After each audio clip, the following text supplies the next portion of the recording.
will start with this. The latest from former unified super featherweight champion Mikaela Mayer turned welterweight contender. If Natasha fights me the way she fought me last time, she will lose. I think Tasha knows deep down who won the first fight. I think most people do. That was a highway robbery, and that's saying a lot because I'm a fan of Natasha Jonas, but Mikaela won that fight. I'm actually a bigger fan of Natasha than I am of Mikaela. But Mikaela won that fight. Mikaela Mayer, who says, if Tasha fights me the way she fought me the last time, she will lose. I think Tasha knows deep down who won the first fight. For some reason, probably because of how the fight went. It didn't seem like a setback as much as my first loss was, Mayer says. It still felt like I was in a good position because I put on such a great performance. I won so many new fans. People were impressed. I am new to the division, but they know I am still a big fight. I have built my name to the point where I am still a big payday for anyone in the division. People still want to see me fight, so it really didn't feel like a setback to me.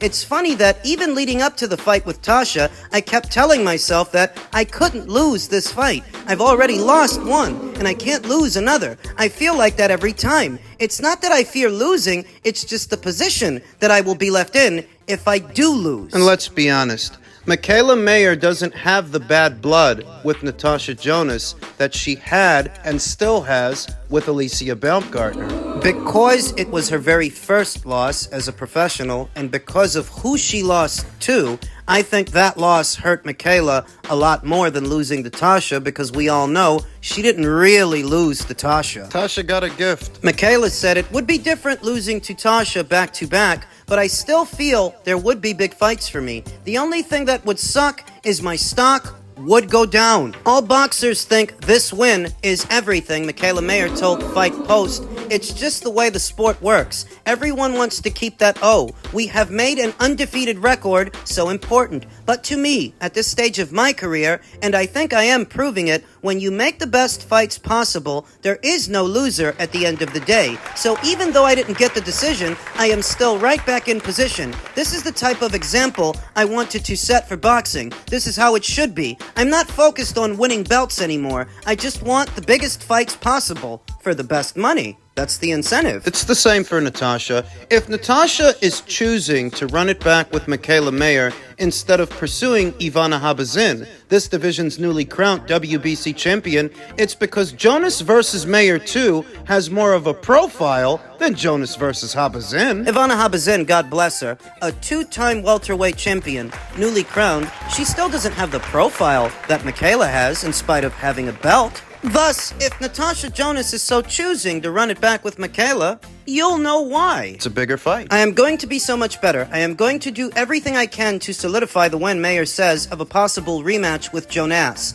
I think I did enough last time, and so do a lot of other people. But I am determined to do even better. I believe in my new power now. I think I had Tasha hurt at several moments, and she did, of the fight. Maybe I wasn't used to seeing that, so I am a lot more focused on that now. I am going in there with bad intentions. In my mind, I suppose I am used to my fights going the distance because that is my style, and I wear my opponents down because I am not a one-punch knockout artist. But in my head now, it is finish this fight.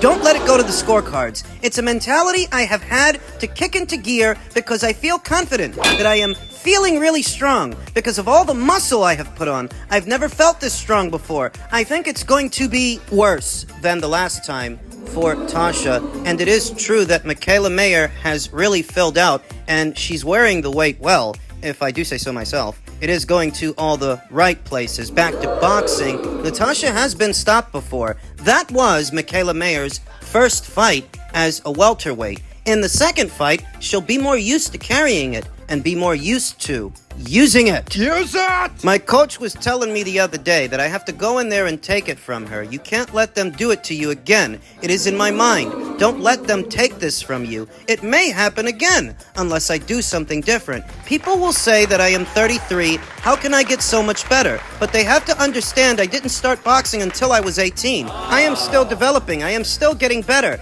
And at this new weight, I believe that is the missing piece in the puzzle. The strength and that power. So it's all coming together. together, and I still feel I have untapped potential. It's hard for people to believe that, but I am different. My body is starting to fill out. I am now able to put on muscle, and this is making all the difference in the world. There is still a lot that people haven't seen of me, but they are going to see it in these fights at welterweight. Do you believe her? I actually do. I'm backing Mikaela Mayer to win the rematch, possibly by way of knockout, because that will be her second fight as a welterweight. And in my eyes, she already won the first one. She just needs to put a stamp on it. Next time. Starting quicker is definitely an adjustment I can make, said Mayer. When I start sparring, I'm going to spar that way. I'm thinking about everything I can do better. If they come with the mentality that they did enough last time, they will be mistaken. They will lose. If Tasha fights me the way she fought me last time, she will lose. I think Tasha knows deep down inside who won the first fight. She got lucky. That was a hometown decision. Not the first, and it won't be the last, but that's what it was. In my eyes, Mikaela won that fight, and she won that fight clear. This time, she needs to do what she said. Take it out of the judge's hands. Knock her out. She's been knocked out before. Many years ago, she was knocked out by Vivian Obanoff, who's nowhere near the boxer that Mikaela Mayer is. I think Michaela's gonna do it. Elsewhere in the world of boxing, veteran boxing scribe Jake Donovan tweeted, GEA chairman Turki Alalshikh joins the World Boxing Council's movement to rid the boxing world of BOXREC Gray's BOXREC rank standings. The rift between the WBC, which I already heard about, that started last year. In an unexpected development, the WBC announced at its annual convention in Uzbekistan that it will suspend cooperation with BoxRec.com, the official boxing record keeper, which the WBC has supported for more than a decade. At issue is BoxRec's handling of the Bridger weight division, which simply hasn't been acknowledged by BoxRec since it was created by the WBC 3 years ago. Current WBC world champion Lukas Rozansky does not have any title listed. His fights are written up as heavyweight without a title, and he does not appear in any rankings. The World Boxing Council made an official request for BoxRec to support the Bridger weight classification, and the decision to suspend cooperation for the time being until the update is implemented was immediately and firmly supported by the WBC Board of Governors on Tuesday afternoon during the presentation of the BoxRec representatives. Now, I don't know if the WBC is receiving any cooperation with the other three alphabet organizations. The beef as it were, it seems to be between the WBC and BoxRec, at least right now. It's important to note that the WBC's sister organization, the WBA, they've manufactured their own version of a Bridgerweight title, but the IBF and the WBO, they still haven't. The WBA has, though I don't know if the WBA will be joining them in this campaign against BoxRec as boxing's official record keeper. I don't know about that, but it seems that Turki Alalshikh, His Excellency, he is joining in that campaign, saying Inoue is a great boxer, but Crawford is the pound-for-pound number one. I don't know how the ranking works or if there is a clear criteria, but it seems like there are some personal opinions and inaccuracies involved. I believe that boxing needs one entity to evaluate with transparency and credibility. Soon, I will support a project for that matter. So the WBC's issue with BoxRec is that they don't want to recognize the Bridgerweight division, and Turki Alalshikh's issue with BoxRec is how they're rating these fighters, how they're rating them on a pound-for-pound list seen here below. I think if you took a poll, most people would agree that Junto Nakatani is not the number 3 pound-for-pound fighter in the world, that Shakur Stevenson and Kenshiro Taraji, they shouldn't be number 5 and number 6 on the list. And you can have them on your list, but perhaps in the bottom tier. So these are essentially two separate matters, two separate gripes. The World Boxing Council is at odds with BoxRec because BoxRec doesn't want to recognize the Bridgerweight division. If you ask around, most people don't want to recognize the Bridgerweight division. They don't see a point. It just seems like a space, a lane they carved out to collect that many more sanctioning fees from that many more fighters. What would be lazy cruiserweights who don't want to make the cruiserweight limit but really aren't big enough to compete as heavyweights. That's what it looks like. And what fighters have populated that division seemed to be primarily journeymen from both. Couple of journeymen from cruiserweight, some more from heavyweight, and 3 years after its inception, it has yet to get off the ground. You won't find that many people arguing about or even talking about what's happening at Bridgerweight. Who's the Bridgerweight champion now? It's not a conversation that the fans have because the fans don't recognize that division, and neither does BOXREC. Turki Alalshikh's issue seems to be the method in which BOXREC rates these fighters. What I know about BOXREC is that they tabulate their rank standings based on a point system. How exactly it works, I don't know, but it doesn't seem to be working properly if you've got Junto Nakatani at number 3 instead of, say, Canelo Alvarez or Teofimo Lopez, maybe Kazuto Ioka. It's an algorithm. That's what I remember hearing.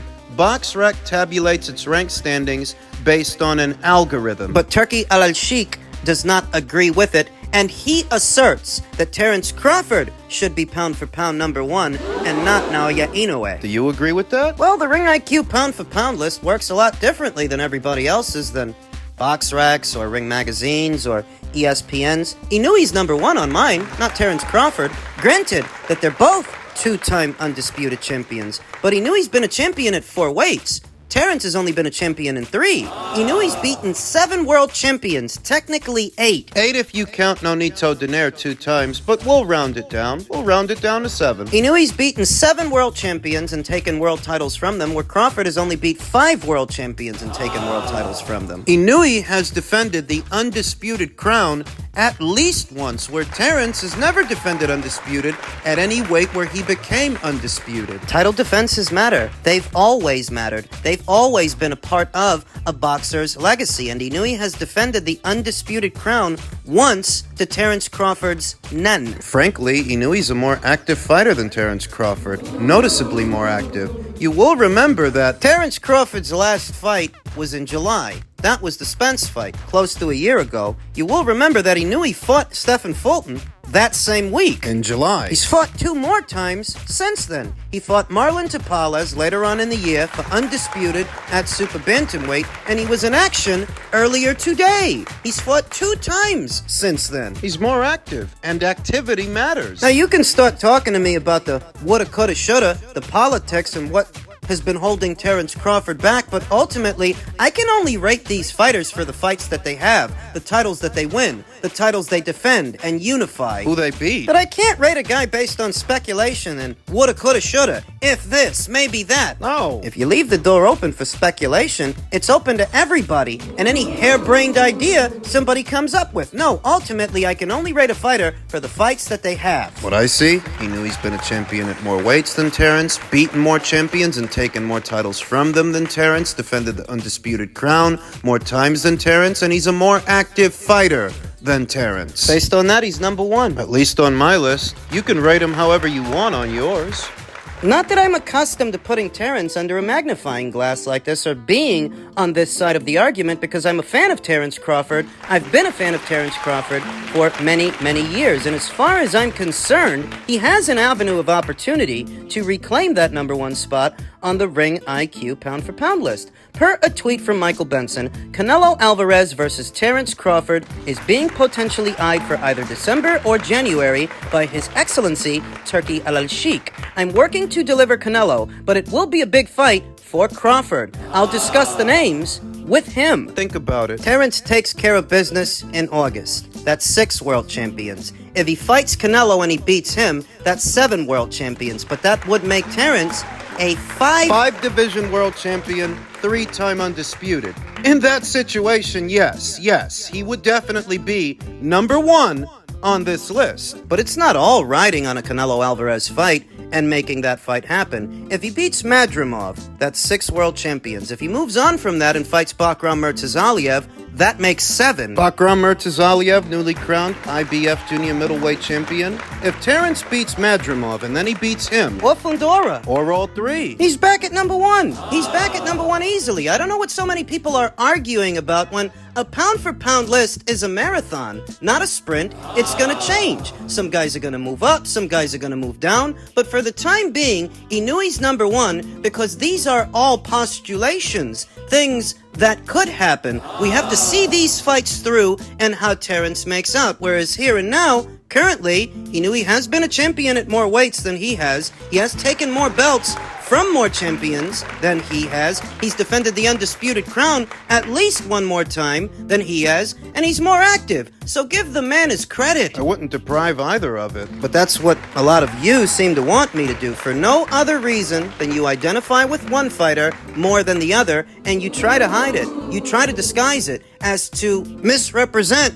what your real intentions are, an ulterior motive. I don't have time for your tribalism or anybody else's. If the only reason you're doing this is because you got more in common with Terence than you do with Inoue, because Terence is from the same state, the same place, same country as you, I don't got time for that. And before you go projecting your inadequacies and your tribalism onto me, Inoue's not number one because of something I have in common with him. I'm not fucking Japanese. I'm from China. Inoue ranks in at number one on the Ring IQ pound for pound list based on merit, based on what the governing criteria is and how many boxes he ticks off on. That's what rules this list. That's what's always ruled this list. Not tribalism. I know what you're gonna tell me. You're gonna tell me, but Inoue got knocked down earlier today. Yeah, and Andre Ward was knocked down 2 times. Once by Darnell Boone, then again by Sergey Kovalev. They still rated him at number one. Did you have a problem with that? We all know Igis Kavaliauskas dropped Terence Crawford. He knocked him down. They didn't rule it a knockdown, but that's what it was. So before you go standing on your soapbox about how getting knocked down in a boxing match excludes you from being pound for pound number one, you're alienating a lot of people. In fact, that would have to make Canelo Alvarez the number one pound for pound fighter by default, seeing as he's the only one who's never been knocked down. Yeah, but he has lost before. Listen, I'll let you geniuses figure that one out.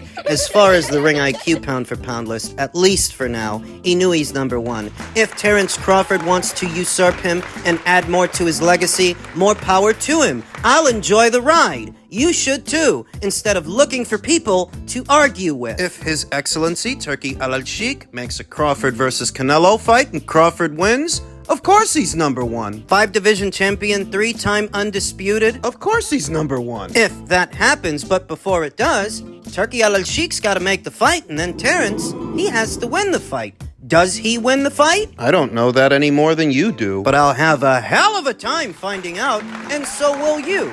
We'll cross that bridge when we get to it. For now, give Inoue his just due. Because he deserves it. Inoue doesn't give you nothing to complain about.